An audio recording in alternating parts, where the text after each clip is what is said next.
നേപ്പാളിലുണ്ടായ കനത്ത മിന്നൽ പ്രളയത്തിൽ കുടുങ്ങിപ്പോയ മഹാരാഷ്ട്ര സ്വദേശികളായ വിനോദസഞ്ചാരികളെ സുരക്ഷിതമായി തിരിച്ചെത്തിക്കാൻ മഹാരാഷ്ട്ര മുഖ്യമന്ത്രി देवेंद्र फडणवीस നേരിട്ട് इടപെട്ടു. 115 लोक सगळे आपल्या महाराष्ट्रातले आहेत. तुमचे काय आता बरं बरं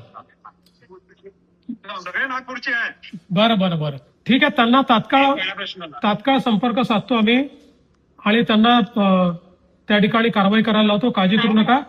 मी आता स्वतः तुमचा मेसेज मिळाल्याबरोबर आपल्या एक्सटर्नल अफेयर्स मिनिस्ट्रीला നേപ്പാളിൽ കുടുങ്ങിയ മഹാരാഷ്ട്ര സ്വദേശികളുമായി അദ്ദേഹം വീഡിയോ കോൾ വഴി സംസാരിക്കുകയും ആരും ഭയപ്പെടേണ്ടതില്ല, സർക്കാർ നിങ്ങൾക്കൊപ്പമുണ്ട് എന്ന് ഉറപ്പു നൽകുകയും ചെയ്തു. കുടുങ്ങിക്കിടക്കുന്നവരെ സുരക്ഷിതമായി ഒഴിപ്പിക്കുന്നതിനായി കേന്ദ്ര വിദേശകാര്യ മന്ത്രാലയവുമായി മുഖ്യമന്ത്രി നിരന്തരം ആശയവിനിമയം നടത്തുന്നുണ്ട്. ചർച്ച നേപ്പാളിലെ പ്രാദേശിക ജനപ്രതിനിധികളുമായും അവിടുത്തെ ട്രാവൽ ഏജൻസികളുമായും മഹാരാഷ്ട്ര സർക്കാർ ബന്ധപ്പെടുന്നുണ്ട്. മന്ത്രാലയത്തിൽ മുഴുവൻ സമയം പ്രവർത്തിക്കുന്ന ഒരു പ്രത്യേക കൺട്രോൾ റൂം തുറന്നിട്ടുണ്ട്.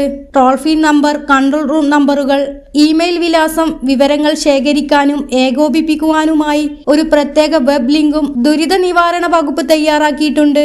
നിലവിൽ മഹാരാഷ്ട്രയിൽ നിന്നുള്ള 80-ലധികം സഞ്ചാരികൾ നേപ്പാളിൽ കുടുങ്ങിക്കിടക്കുന്നുണ്ടെന്നാണ് പ്രാഥമിക വിവരം.